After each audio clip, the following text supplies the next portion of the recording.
It's on here now. The goalkeeper's beaten, and South Africa have done Shagger Sport 2010. ሰላም ጤና ይስጥልን እንደምናላችሁ የተከበራችሁና የተወደዳችሁ የሸገር ስፖርት ዊዝ አበበ ግደይ የዩቲዩብ ቻናል ቤተሰቦቻችን በያላችሁበት እጅግ አስደሳች ጊዜን እያሳለፋችሁ እንደሆነ ተስፋ እናደርጋለን። መልካሙን ሁሉም ለናንተ እንመኛለን። ታዲያ ይህንን ሸገር ስፖርት ዊዝ አበበ ግደይ የሚለውን የዩቲዩብ ቻናላችንን ሰብስክራይብ አድርጉት፣ የደውል ምልክቱን ተጫኑትና አዳዲስ ፕሮግራሞችን ስንለቅ መልእክት ይድረሳችሁ። ላይክ በማድረግ እንዲሁም ደግሞ ሊንኩን ለሌሎች በማጋራት በተከታዮች ቁጥር እንድንበዛ የምንሰራቸው ፕሮግራሞችም ብዙ ሰዎች ጋር እንዲደርስ የምታደርጉትን ጥረት አጠናክራችሁ ቀጥሉ እንላለን። እስካሁን ላደረጋችሁልን ድጋፍ፣ እገዛ እና እኛን ለማንቃት ለሄዳችሁት ርቀት በሙሉ ምስጋናችን ትልቅ ነው። በጣም እጅግ በጣም አድርገን እናመሰግናለን። ሪያል ማድሪድ ትላንትና ምሽቱን ባለሰበር ዜና ነበረ። በጣም አሁን ደግሞ የሚዲያዎችን ትኩረት የሳበው የአትሌቲኮ ማድሪድ መልስ ነው። መልስ ወዲያው የተሰጠው መልስ አንሸጥም ነው። 150 ሚሊዮን ዩሮ ልስጣችሁና ሁሊያን አልቫሬዝን ልውሰድ ላለው የሪያል ማድሪድ ጥያቄ አይ አልሰጥም፣ እሱን የምሸጠው በ500 ሚሊዮን ዩሮ የውል ማፍረሻው ነው አለ። ይህንን ያለው አትሌቲኮ ማድሪድ። ሪያል ማድሪድ ይህንን የሁሊያን አልቫሬዝን ዝውውር ለመጨረስ ያለፈባቸውን ሂደቶች በተመለከተ ቁጭ አድርጓል፣ አስቀምጧል ሀሳብ። አንደኛው ያለው ምንድን ነው? መጀመሪያ በቦርድ ተሰበሰብናል፣ ሁሊያን አልቫሬዝን መግዛት ላይ ተስማማናል። ሁሊያን አልቫሬዝን ወደ ሪያል ማድሪድ ለመውሰድ 150 ሚሊዮን ዩሮ ይከፈል፣ እሱንም አዲስ ሪከርድ ይሆናል ለሪያል ማድሪድ ይሆናል። ወሰንን። አትሌቲኮ ማድሪድ ሰዎችን አነጋገርናቸዋል፣ አወራናቸው፣ መክፈል ያሰብነውን ነገር ልጁን መውሰድ መፈለጋችንን ነገርናቸው። የዛን ሰዓት ላይ ሪስፔክትፉል ሆናችሁ ስለመጣችሁ በጣም እናመሰግናለን አሉኝ። ሪያል ማድሪድ ነው የሚለው ይሄንን፣ በጣም ነው የምናመሰግነው። ነገር ግን ሁሊያን አልቫሬዝን መውሰድ የሚቻለው ውሉን ያፈረሰ ብቻ ነው። ከውል ማፍረሻ ውጪ እሱን ለመሸጥ ከማንም ጋር ቁጭ ብለን አናወራም። በዚህ ምክንያት ለጊዜው አልተሳካም ብሎ ነው ሪያል ማድሪድ አናውንስመንቱን ያወጣው። በኋላ በዚሁ መግለጫ ውስጥ በውል ማፍረሻ ዋጋ ነው ልጁን የምንሸጠው አሉ። ያ ማለት 500 ሚሊዮን ዩሮ ነው። በነገራችን ላይ ለሪያል ማድሪድ ሲሆን 500 ሚሊዮን ዩሮ ይባል እንጂ ለሌሎች ክለቦች ደግሞ የሁሊያን አልቫሬዝ የውል ማፍረሻ ዋጋ 500 ሚሊዮንም አይደርስም።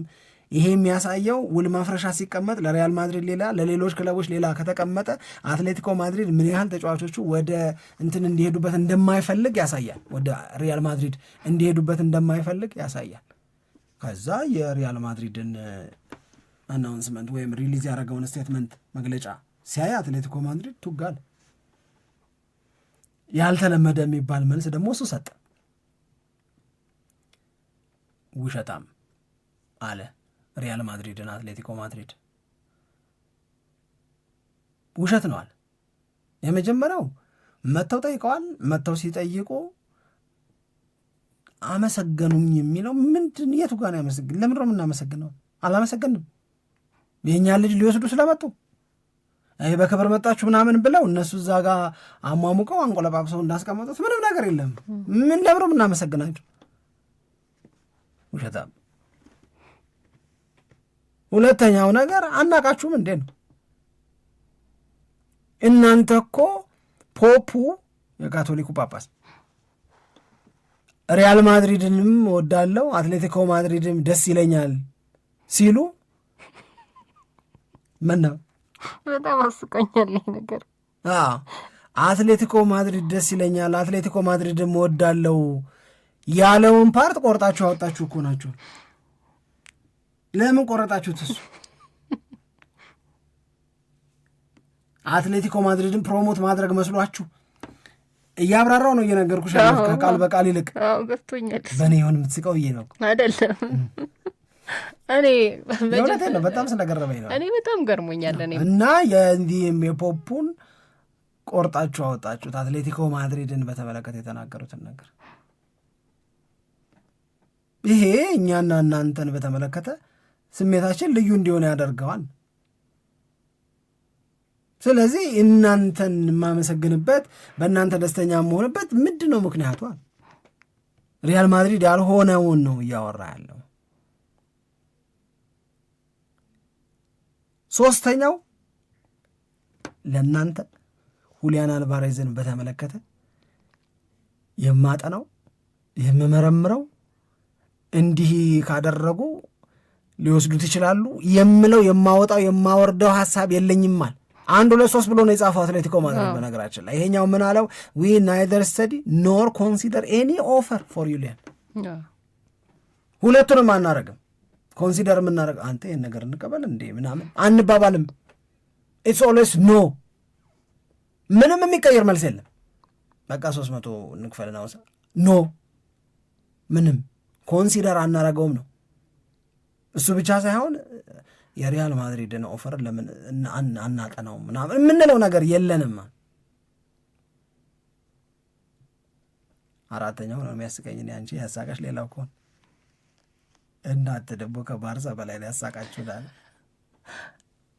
የጻፈው ሰው ይሄን እንዳልኩት ይያለ ኮንግራን ይገባኝ። መጀመሪያ ለማመን ተቸግሬ ነበር። ይሄ ነገር እውነት ነው ከአትሌቲኮ ማድሪድ በክለብ ደረጃው እንዴት ነው ኦፊሻል አንድ አይነት ነገር በጣም ነው የተያያዙት እና መጀመሪያ ለማመን በጣም ቸግሮኝ ነበር። በኋላ ግን ስናየው በትክክል በአትሌቲኮ ማድሪድ የኦፊሻል በሆነ ሶሻል ሚዲያ ገጾቻቸው ላይ ፖስት አድርገውታል እና በቃ ለሪያል ማድሪድ ተብሎ በግልጽ የተቀመጡ 4 ነጥቦች ናቸው። ቅድም እንደዘረዘር ነው እና ያስቃሉ፣ ይገርማሉ።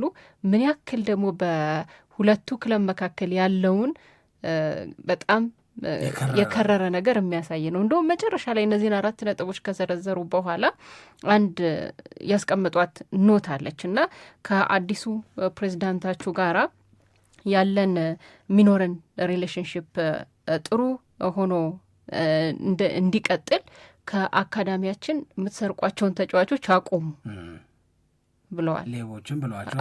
አዎ ከአካዳሚያችን የምትሰርቁትን ተጫዋች አቆሙ እና መጨረሻ ላይ ታንክሰሎት ብለዋል። እነዚህን አስቀምጦ ነው እና በጣም ታንክሰሎት እያሉ ታንክ ይሆናል ምናምን ምን አሁን ነው ያሉት።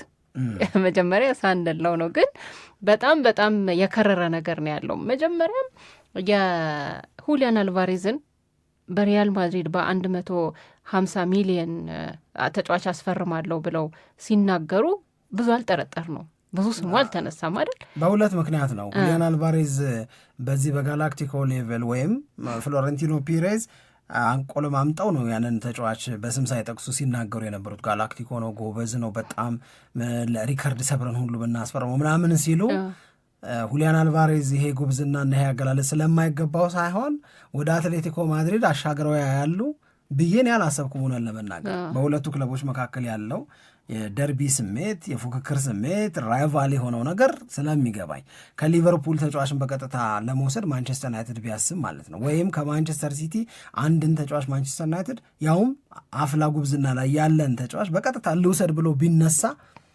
የመሳካት እድሉ ጠባብ በጣም ስለሆነ አያስቡትም የምትዩ ነገር አለ አይደል? ስለዚህ ደጅ ነው የምታማትሪው እዛው አካባቢ ከምርጫዎቹ ውጪ ነው። ለምሳሌ ያማል ቢባል አሁን ዝም ብሎ ይመጣልሻል? አሁን ለእሳቸው አገላለጽ ያማል ከማንም በላይ ፐርፌክት ፊት ነው ለአገላለጹ። ግን አላስቀመጥ ነው እዛ ዝርዝር ውስጥ አይሆንም። ከባርሴሎና ስለሆነ በዛ ሴሚስትሩ ከአትሌቲኮ ማድሪድ ስለሆነ ግን አትሌቲኮ ማድሪድ ያሻሙረዋል አልኩሽ። በጣም እንዲህ በሳቃር እንደምገሉኝ አላቸው ከባርሴሎና በላይ እኛንም አስቆናል። አሁን ከዚህ ተነስተሽ አትሌቲኮ ማድሪድ ሁሊያን አልቫሬዝን አልሸጥም ነው አቋሙ ወይስ ለሪያል ማድሪድ እና ለባርሴሎና አልሸጥም ነው? ለሪያል ማድሪድ እና ለባርሴሎና አልሸጥም ነው። ለሪያል ማድሪድ ከምሸጥ ደግሞ ለባርሴሎና ብሸጥ ይቀለኛል። ግን አርሰናል ታዲያ ምን ይሰራል በዚህ ሰዓት? ዝም ብሏል አይደለም። በቃ ሁሊያን አልቫሬዝ ግን አልቫሬዝ ትልልቅ ክለቦች የተፈለገ ነው። ሁለቱም በንጽጽር ያላቸው ተጫዋቹን የማግኘት እድል በጣም ሚኒማል ነው ወይም ጠበብ ያለ ነው። ሪያል ማድሪድ በተለይ የማይሆን ነው። በተለይ ደግሞ ምናምን ብሏቸዋል። ግን ሁሊያን አልቫሬዝ ደግሞ በአትሌቲኮ ማድሪድ ደስተኛ አይደለም። ይሄ ተገልጿል። ማቆየት አይደለም የፈለጉት እነሱም ማቆየት ገዢዎቻቸውን ያልወደዷቸው፣ ግን እሱ ደግሞ ባርሴሎና መሄድ ነው የሚፈልገው። ከሁሊያን አልቫሬዝ በኩል የሚሰሙት መረጃዎች የቅርብ ናቸው ምናምን የሚባሉ ሰዎች የሚናገሩትም ኦፊሻል በሆነ መንገድ የሚወጣው የባርሴሎና ተጫዋች መሆን ይፈልጋል ተብሏል። ግን ነገሩን ዝም ብለህ ስትመለከተው በአትሌቲኮ ማድሪድ በኩል ያለው ሁኔታ ለባርሴሎናም ለአትሌቲኮ ማድሪድም ከመሸጥ ለአርሰናል መሸጥ ይቀለዋል። የልጁ ፍላጎት ሌላ ነው፣ ወደ ባርሴሎና ያዘነብላል የተባለው ግን ደግሞ በድርድሩ ሂደት ውስጥ አርሰናል እዚህ ጋር አሸናፊ ሆኖ መውጣት የሚችልበት የራሱ መንገድ አለ። ግን እስካሁን ድረስ በፊት በጣም ተደጋጋሚ ሪፖርቶች ይወጡ ነበረ ስለ ሁሊያን አልቫሬዝ። አሁን ግን በአርሰናል በኩል ምንም እየተባለ አይደለም። በዚህ ሂደት ውስጥ እስካሁን ድረስ ያላቸውን ነገሮች አልሰማሁም። ይህን 2-3 ቀን ለአትሌቲኮ ማድሪድ ለአርሰናል መሸጥ ይሻለዋል ከሶስቱ። ለሁሊያን አልቫሬዝ ደግሞ ባርሴሎናን መቀላቀል ይመርጣል ነው ያልሻለሽ። ግን በጣም ትኩረትን የሳበ ጉዳይ ሆኗል። ይሄ ታሪክ ወዴት እና እንዴት ያድጋል የሚለውን ደግሞ ተከታትለን የምንነግራችሁ ይሆናል። ማንቸስተር ዩናይትድ ላይ በነገራችን ላይ በተከታታይ ፕሮግራሞቻችን ላይ እኔ ዚ አትሌቲክ የሚባለው ሚዲያ በዚህ ረገድ በጣም ምቾት ከሚሰጡኝ ሚዲያዎች መካከል አንዱ ነው። እሱ ጠቅላላ አድርጎ ነው የሚያጎርስሽ እና የራሳቸው የሚዲያ ፖሊሲ አላቸው። በዛ የሚዲያ ፖሊሲ ላይ በግልጽ የተቀመጠ ነገር ደግሞ አለ። በግልጽ የተቀመጠው ነገር ምንድን ነው የሚለው የዝውውርን ጉዳይ በተመለከተ በጣም በልዩ ጥንቃቄ በቅርበት መረጃዎችን ለማግኘት ጥረት አድርገን ከታማኝ ምንጮች ስናገኝ፣ ታማኝ ምንጮቹ ደግሞ ስማችንን አትጥቀሱ ግን እንዲህ ነው እየሆነ ያለው የሚሉ ናቸው። ስለዚህ የእነሱን ስም ሳንጠቅስ እንነግራቸዋለን ይላሉ። የሳምንቱን ነው የሚነግሩት። አርሰናል በዚህ ሳምንት ምን ሰራ?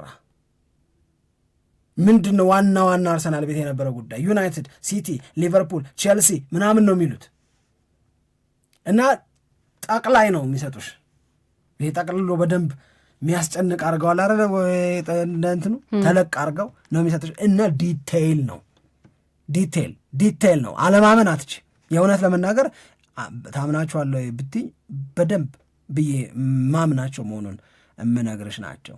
እና የአትሌቲክ ላይ የወጣውን ለዛሬ የማንቸስተር ዩናይትድ ነገር ለምሳሌ እናንሳ ብንል በቀጣይ የሁሉንም እናነሳለን፣ በሁሉም ላይ እንነጋገራለን።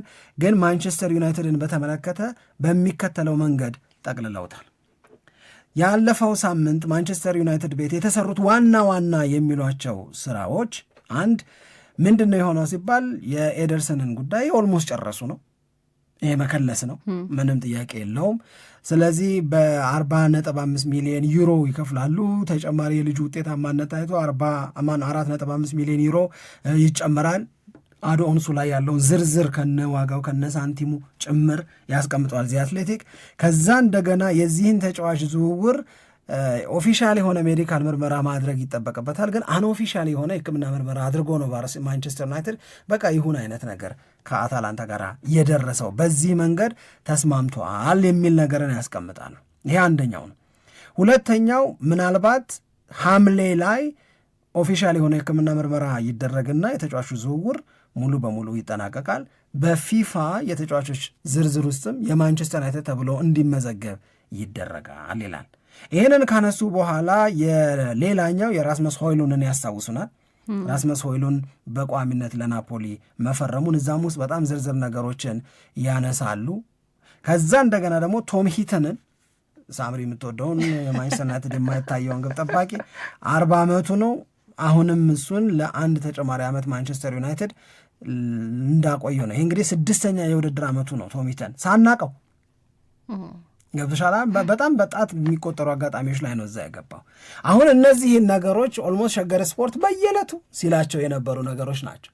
ይህንን አይተሽ ሲሊ እንዳይመስልሽ ብዬ ነው። ከዛ በኋላ ግን ሁለተኛ ጥያቄ ያነሳል። ኢፍ ማን ዩናይትድ ጌት ኤንደርሰን ዱ ዘይ ኒድ አዘር ሚድፊልደርስ ይላል። ሌሎች አማካይ ተጫዋቾችን ማንቸስተር ዩናይትድ ይፈልጋል ወይ ኤደርሰንን አስፈረምኩ ብሎ ምናምን አብሶሌትሊ ይልና ሙሉ በሙሉ እንክት አድርጎ ብለን እንደምንመልሰው አይነት መልስ ይመልስና እዛ ውስጥ ያሉትን ኦፕሽኖች እና የማንቸስተር ዩናይትድ ተጨማሪ ሚድፊልደሮችን የሚፈልግበትን ምክንያት ያስቀምጣል። ካዚሜሮ ስለሚወጣ ማኑኤል ጋርቴ ስለማይኖር ኤደርሰን ያንን ቦታ ከማይኖ ጋር ሆኖ ብቻቸውን ሊሞሉት እንደማይችሉ የዩናይትድ የጨዋታ መጨመር እንዳለ ሆኖ ምናምን ብለው ያስቀምጣሉ። ከዛ በኋላ ነው እንግዲህ ይሄ ለማንቸስተር ዩናይትድ ደጋፊዎች ልብ ሊያሳርፍ ይችላል ብዬ የማስበው የማምነው ዚ አትሌቲክ ተጫዋቾችን ሲያስቀምጥ ማቲያስ ፈርናንዴዝ ዩናይትድ ነው የሚገባው፣ የማንቸስተር ዩናይትድ ተጫዋች የመሆኑ ሃይ ላይክሊ ነው ይላል። አሌክስ ስኮት በነገራችን ላይ ዩናይትድ ቢያገኘው በጣም በጣም ከሚያስደሱትን ተጫዋቾች መካከል አሌክስ ስኮት ነው። ከዛ ኤሊየት አንደርሰን፣ ሳንድሮ ቶናሊ፣ እነዚህ ላይ ነው ማንቸስተር ዩናይትድ እየለፋ ያለው። ዚ አትሌቲክ ይህንን ያረጋግጣል። እነዚህ ላይ እየለፋ ነው ማንቸስተር ዩናይትድ። አሁን እዚህ ላይ ከሆነ ዩናይትድ የምር እየለፋ ያለው የነገሌ አልተሳካም የነገሌ ነው የቻለው ቢባል ምንም ኪሳራ አይነት ስሜት የሚፈጥር ተጫዋች የለም። ዝርዝር ውስጥ አውጭና ይሁ እንደገና ማቲያስ ፈርናንዴዝ፣ አሌክስ ስኮት፣ ኤሊየት አንደርሰን እና ቶናሊ ምንድን ነው የምትፈልጊው ታዲያ? ከእነዚህ ውስጥ ሁለቱ በጥቅሉ ሲቀርብ ማለት ነው። ከዛ በእያንዳንዱ በተናጠል ደግሞ ልመልከተው ስትይዝ የአትሌቲክ ብቻ ሳይሆን ሌሎች ሚዲያዎችም ላይ የተጠቀሰውንም እያጣቀስንና እየገለጽን ነው አብረን እየሄድን ያለ ነው። ሌሎች ሚዲያዎችም ላይ የማቲያስ ፈርናንዴዝ ጉዳይ ሪያል ማድሪድ ትንሽ ረብሽ ለመፍጠር እየሞከረም እንኳን ቢሆን አሁንም ዩናይትድ ወይ ሞት እያለ ነው ልጁ። አሁንም ይሄንን ተጫዋች እንደሚያገኘው ማንቸስተር ዩናይትድ እርግጠኛ ነው። አሁንም የተጫዋቹ ወኪል ከማንቸስተር ዩናይትድ ጋር መስማማታችን አይቀርም ብለዋል። ከማያስማሙን ጥቂት ልዩነቶች ይልቅ የሚያስማሙን ብዙ ነገሮች አሉ እያለ ሞር አድቫንስድ ሌቭል ላይ ነው ያለው ማንቸስተር ዩናይትድ።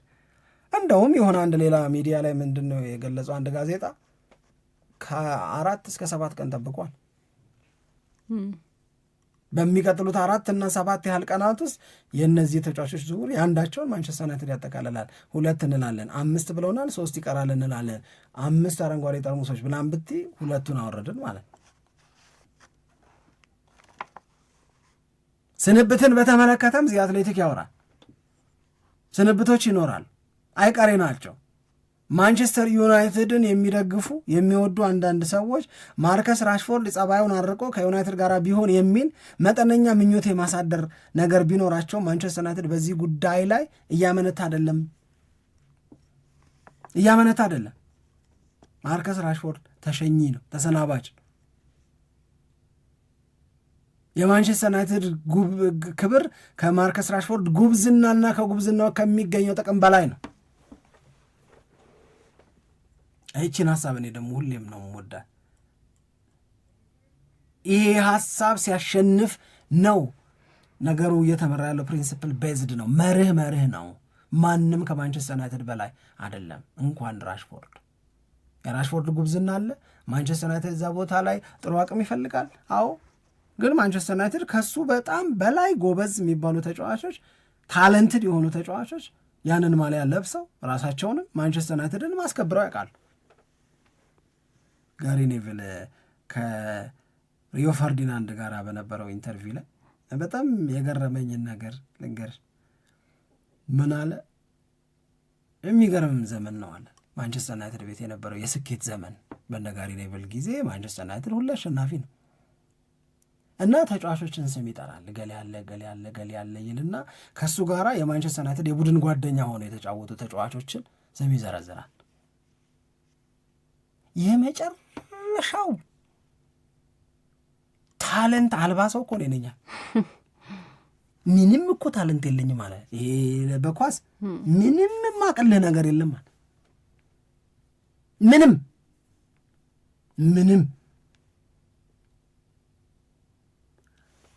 ከነዚህ አሁን ከተራራዋቸው ራሱ ሪዮ ፈርዲናንድ ጠርተው ከነዚህ የማንቸስተር ዩናይትድ ተጫዋቾች መካከል እስቲ 1-2 ለቀም አድርገን እንምጣ ቢሉ ባርሴሎና እና ሪያል ማድሪድ ታለንት ፈልገው መጨረሻ የምትወው እኔ ነኝ።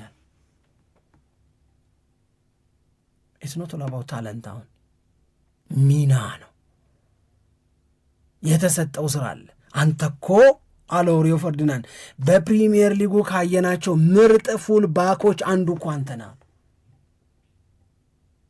በኳሷን ይዞ አቃቂር ማውጣት፣ ኳሷን ወዲህ ምናምን ማድረግ አይደለም፣ ሚና ነው። የማንቸስተር ዩናይትድን ማሊያ ለብሰህ ይህንን ስራ፣ ይህንን አድርግ፣ ይህንን ኃላፊነት ተወጣ ተብሎ የተሰጠህን ነገር ምንም ሳታስቀር ነው የምትወጣ። ደም ነው የሚሰጠው ለማንቸስተር ዩናይትድ። ማንቸስተር ዩናይትድ እንዲህ ባለ መንገድ የተረዱት፣ እንዲህ ባለ መንገድ ያከበሩት ሰዎች የከበሩበት ክለብ ነው። እናም ራሽፎርድ ጎበዝ ነው ዩናይትድን ቤት እያለ ከጉብዝናው ጋር በተያዘ ብዙም እንትን የምትዩ ነገር አይደለም። ግን ዩናይትድን በሚገባው መጠን አክብረዋል ወይ? የዩናይትድ ክብርና ዋጋ ገብቶታል ወይ? የማንቸስተር ዩናይትድ ተጫዋች መባል ትልቅ ነገር እንደሆነ ተረድቶታል ወይ? ለባርሴሎና ልቡ በርገግ እንደሚለው ለማንቸስተር ዩናይትድ እንደዛ መሆን አይገባውም ነበር ወይ? የታሪክ ባለቤት የመሆን አቅምና አጋጣሚ አይደለም ወይ ያጣው? እና ይሄ ደስ ስላለኝ ነው የምነግርሽ። ምን ሆኖ ደስ ያለኝ መሰለሽ? ወለም ዘለም እያለ አይደለም ማንቸስተር ዩናይትድ በማርከስ ራሽፎርድ ላይ አልተወሰወሱም። ብቻ ውሰዱልን ያሉት ዓለም ዋንጫ ላይ በቀናው ይላሉ። በቀናው የሚሉት ለምንድን ነው? ሲቀናው ሰዎች ይወዱታል፣ ከወደዱት ከፍለው ይወስዱታል። ማርከስ ራሽፎርድ ኢዝ ኖት አን ኦፕሽን ለማንቸስተር ዩናይትድ። ማንም ኮንሲደር እያደረገው አይደለም። ፈላጊዎች አሉት ሌሎች ክለብ ናቸው።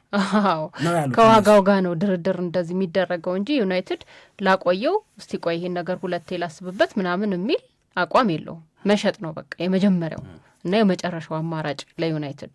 እዛ ላይ የሚደረጉት ድርድሮች ደግሞ የበለጠ ወሳኝ ይሆናሉ ነው። ግን በዚህ ሳምንት ማንቸስተር ዩናይትድ ምን ነበር ሲሰራ የነበረው ከተጫዋቾች ዝውውር ጋር በተያዘ ከሽያጭ ጋር በተያዘ የሚለውን በደንብ ጠቅለል አድርገን ለማቅረብ ሞክረናል። ስናየው ደግሞ በጣም ከባድ ስራ ላይ እንደሆነ ዩናይትድ የሚያሳይ ነው። እናጠቃለልና የምንጨምረው ነገር ምናምን ስትይ የሆነ ጨዋታ መጥቶብኝ ነው ፈገግ ስል ካየሽኝ ግራ እንዳላጋባሽ ብዬ ምንድን ነው መጣብኝ ጨዋታ መሰለሽ? መጀመሪያ የነበረኝ ሀሳብ የመጨመር ስሜት አሁን አብሮኝ የለም እና ምን ልልሽ ተዘጋጅቼ ነው አሞት ሙጬ የነበረው አሪፍ ነው ብቻ ብዬ ላልፈው ነበረ እና እሱን ሳስብ ደግሞ እንደገና ሳቄን አመጣው። የራስ ሀሳብ ሌላ ጨዋታ ነው እንጂ ትዝ ያለኝ በማይክራፎን ማውራት ብርቅ በነበረበት ጊዜ እና ብዙ ሰው ሀሳብ ለመስጠት ሳይሆን በማይክራፎን ውስጥ አውርቶ ድምፁ ጎላ ብሎ እንዲሰማ በፈለገበት ቦታ ላይ ሰውየው ስብሰባ ነው፣ በአካባቢው ጉዳይ ላይ ነው የሚነጋገሩት። ግን እድል የምትሰጪው ለጥቂት ሰው ነው።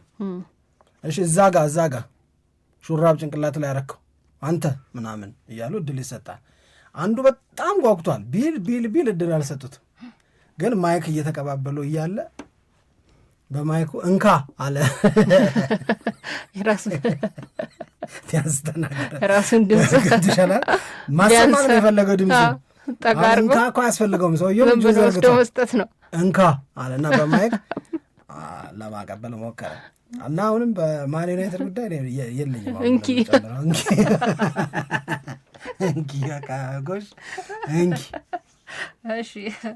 እሺ ለማንኛውም ዩናይትድ ግን ሌላ አንድ ሲዘዋወር ያየሁት ዜና ግብ ጠባቂ የማስፈረም ፍላጎት አለው ማለት በቃ ሁለተኛ ግብ ጠባቂ ከሰኒ ላሜንስ ቀጥሎ በተለይ አልታይን የኦናና ጉዳይ ምንም ወደ ዩናይትድም እንደ ራሽፎርድ አቋም ከያዘባቸው ተጫዋቾች መካከል አንደኛው ነው። ሁለቱም በረኞች ላይ ነው እና አልታይም ያው አልታይ የሚሸኝበትንም መንገድ ለማመቻቸት ጥረት እየተደረገ ነው እና የሊድስ ግብ ጠባቂ ለማስፈረም ማንቸስተር ዩናይትድ ነገሮችን እያየ ነው። ያው ሁለተኛ ግብ ጠባቂ ስለሆነ ማስፈረም የሚፈልገው ይሄ ከእድሜ ጋር በተያያዘ ከሌሎች በጣም ጎበዝ ምናምን ከመሆን ጋር በተያያዘ ያሉት ሊሚቴሽኖች እንዳሉ ሆነው ግን በተፈለገበት ጊዜ ጥሩ አገልግሎት መስጠት የሚችል ግብ ጠባቂን የማስፈረም ፍላጎት አለው።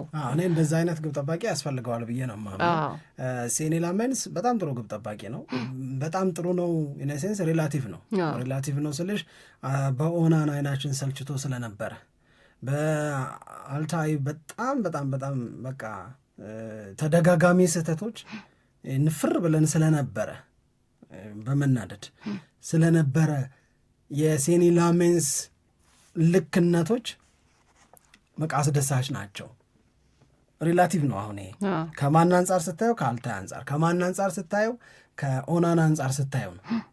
ከእንደነ ዴቪድ ራያ አይን ደግሞ ሊዮ ስቲ አሁንም ጉደሎ ነገሮች አሉ፣ አሁንም ክፍተቶች አሉ፣ አሁንም ሊሻሻሉ የሚችሉ ነገሮች አሉ። the good thing is he is so young። ሌላው ጥሩ ነገር ደግሞ የልጁ በራስ የመተማመን አቅም የበለጠ እያደገና እየጨመረ ይመጣል። ለዛ ምንም እኮ ጥርጥር የለውም። ስለዚህ እንዲህ ያለ ማደግ እንዲህ ያለ መጨመር በኖረ ቁጥር የበለጠ ነው ማቹር እያደረገ የሚሄደው። በሁለቱ ግብ ጠባቂዎች መካከል ግን ማለት በአንደኛው ሴኒ ላሜንስ እና በሶስተኛው ቶም ሂተን መካከል ግን ሁለተኛ ግብ ጠባቂ የግድ ያስፈልጋል። ምንም ጥያቄ የለውም። ሌላው አሁን የተነሳ ርዕስ ነው። አሁን በደንብ አናብራራው፣ ግን ርዕሷ በጣም ደስ ብላኛለች። በኋላ ምሽት ላይ በሚኖረን ቆይታ ላይ የምንነጋገርበት ቢሆን ደስ የሚለኝ ሁለቴ ለወረደ ተጫዋች 80 ሚሊዮን ተገቢ ነውን የሚል ጥያቄ አለ። ማንን ነው? ማቲያስ ፈርናንዴዝ ነው። ከዌስትሃም ጋር ወረደ፣ ከሳውዝሃምፕተንም ጋር ወርዷል። አዎ እንዳልከው ለመወያየት የሚያስችል ርዕስ ነው፣ ያነጋግራል። ግን ሸዋጅ ጥያቄ ነው። ጥያቄው ግን ሸዋጅ ቡድኑ ነው እንጂ ያቃተው እንጂ በዛው ነጥረው የሚወጡ ተጫዋቾች የሉም ማለት አይደለም። ያ ነጥሮ መውጣትም ነው እሱን አሁን እንድናየው እና እንዲረባረቡበት ያደረገ። አብረን እናደርጋለን ከኤሊየት አንደርሰን ጋራ 2025-26 እንዴት ነበር የሚለውን በቁጥር እናነጻጽረዋለን። በጣም አሪፍ። በጣም እናመሰግናለን አድማጮቻችን፣ አብራችሁን ቆይታችሁ ፕሮግራማችንን ስለተከታተላችሁ ደስ ብሎናል። ሸገር ስፖርት ዊዝ አበበ ግደይ በተሰኘው የዩቲዩብ ቻናላችን ላይ ተጨማሪ አዳዲስ መረጃዎችን ይዘን እንጠብቃችኋለን። በያላችሁበት መልካም ቀን ይሁንላችሁ። ኢትዮጵያ ለዘላለም ትኑር።